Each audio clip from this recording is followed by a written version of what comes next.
Assalamualaikum warahmatullahi wabarakatuh. Perkenalkan, nama saya Sakila Nurfatia dengan NPM 101211269 dari kelas C7 Manajemen STIS TMB Bandung. Tujuan saya membuat video ini untuk memenuhi tugas evaluasi tengah semester mata kuliah Pendidikan Agama 2. Materi pembahasan Marifatur Rasul terbagi menjadi 4. Yang pertama ada Hajatul Insan ila Rasul, yaitu kebutuhan manusia kepada Rasul. Yang kedua ada Tariful Rasul, yaitu pengertian Rasul. Yang ketiga ada Makanatur Rasul, yaitu kedudukan Rasul. Dan yang keempat ada Sifatur Rasul, yaitu sifat-sifat Rasul. Hajatul Insan ila Rasul, yaitu kebutuhan manusia kepada Rasul. Yang pertama ada Al-Insan. Al-Insan atau manusia adalah ciptaan Allah Subhanahu wa Ta'ala yang diberikan banyak kelebihan dan keutamaan dibandingkan dengan makhluk lainnya. Kata Al-Insan disebut dalam Al-Quran sebanyak 73 kali yang disebutkan dalam 43 surat. Kata Al-Insan dapat menunjukkan pada proses kejadian manusia, baik proses penciptaan alam maupun proses manusia yang bertahap secara dinamis. Yang kedua ada fitrah manusia. Allah Subhanahu wa Ta'ala telah menanamkan fitrah Islam ke dalam manusia setiap janin yang sudah ditiupkan ruh. Karena itulah perbedaan yang berlaku pada manusia ada yang tidak dihilangkan. Yang ketiga ada keberadaan Sang Pencipta. Fitrah yang ditanam oleh Allah tidak akan pernah hilang. Yang terjadi adalah tertutupi dengan kotoran-kotoran lain. Oleh karena itu, manusia pasti mengakui bahwa di balik alam semesta yang megah dan teratur ini ada penciptanya. Yang keempat ada beribadah kepada Allah. Setelah mengenal pencipta, maka mereka pun menyembahnya.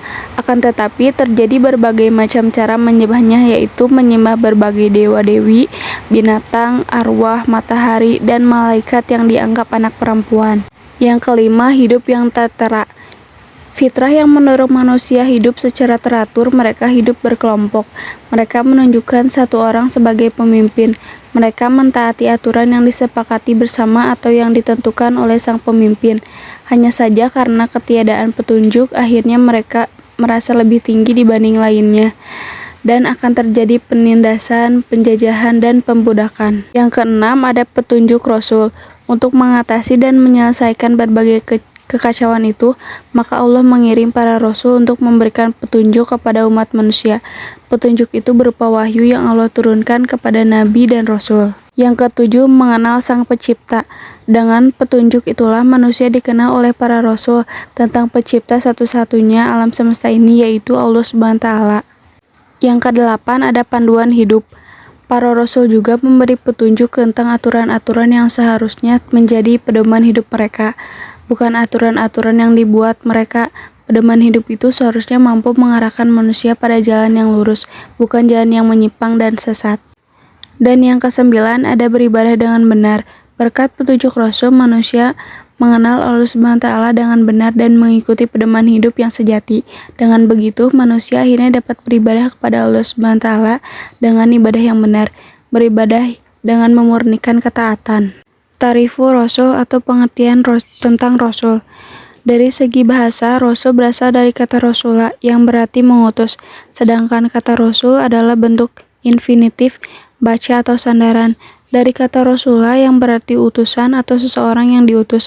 Adapun kata kunci untuk memahami definisi ar-Rasul yaitu yang pertama ada hamilur risalah atau membawa dan menyampaikan risalah.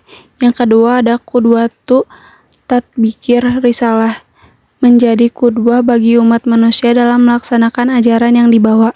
Namun perlu diingat ketika semua orang yang mendapatkan risalah, ajaran, dan menjadi qudwah dapat disebut atau diakui sebagai Rasul, karena Rasul-Rasul yang diutus oleh Allah Ta'ala memiliki ciri-ciri khusus. Di antaranya adalah sebagai berikut. Yang pertama, memiliki asifatul asasiyah, yaitu sifat-sifat asasiyah. Yang kedua, memiliki al-muzizat atau muzizat. Yang ketiga, adanya al-bisyarat, yaitu berita gembira kedatangannya. Yang keempat, adanya an-nubuwat, yaitu berita-berita kenabian. Yang terakhir, adanya at-tasamarat, yaitu hasil dakwah yang dilakukannya. Makanatur Rasul atau kedudukan Rasul. Kedudukan Rasulullah SAW. Yang pertama, sikap orang berbeda-beda ketika berhadapan dengan orang lain, sesuai dengan kedudukan yang dihadapi itu. Yang kedua, kafir Quraisy menuduh Rasulullah SAW dengan berbagai tuduhan keji. Yang ketiga, bagi seorang muslim, Rasulullah SAW menduduki tempat yang sangat mulia dalam hidupnya. Muhammad SAW hamba Allah. Kedudukan Muhammad SAW adalah sebagai salah satu hamba dari hamba-hamba Allah. Menurut ulama, kata hambanya berarti jisman, wuruhan atau jasad dan ruh. Bukan ruhnya saja sebagai seorang hamba, beliau SAW adalah seorang manusia, memiliki nasab, garis keturunan, memiliki jasad. Perjalanan Nabi, keistimewaan sirah Nabi, kajian sirah. Kajian sirah terbagi menjadi 3. Yang pertama ada manhaj haraki dalam sirah Nabi atau Munil Ar-Ghadban. Yang kedua ada sirah Nabawiyah atau Durus Waibar atau Musafa As-Sibai. Yang ketiga adalah manhaj tarbawi yaitu Munir Al-Ghadban. Muhammad SAW adalah rasul di antara para rasul, menyampaikan misi, menunaikan amanah, dan pemimpin umat. Dan yang terakhir ada sifatur rasul atau sifat-sifat rasul. Sifat-sifat Rasulullah Muhammad SAW memiliki sifat-sifat kerasulan, di antaranya adalah sebagai berikut. Yang pertama ada al-basyariyatul kamilah yaitu kemanusiaan seutuhnya. Yang kedua ada al-ismah yaitu terpelihara dari kesalahan dan dosa. Yang ketiga ada asidku yaitu jujur. Yang keempat ada al-fatonah yaitu cerdas. Yang kelima ada al-amanah yaitu terpercaya. Yang keenam ada at-tabligh yaitu menyampaikan risalah. Dan yang terakhir ada al-iltizamul yaitu komitmen yang sempurna terhadap kebenaran. Rasulullah SAW ala khuluqin azim, berada di atas akhlak yang agung. Beliau memiliki akhlakul Quran atau akhlak Quran.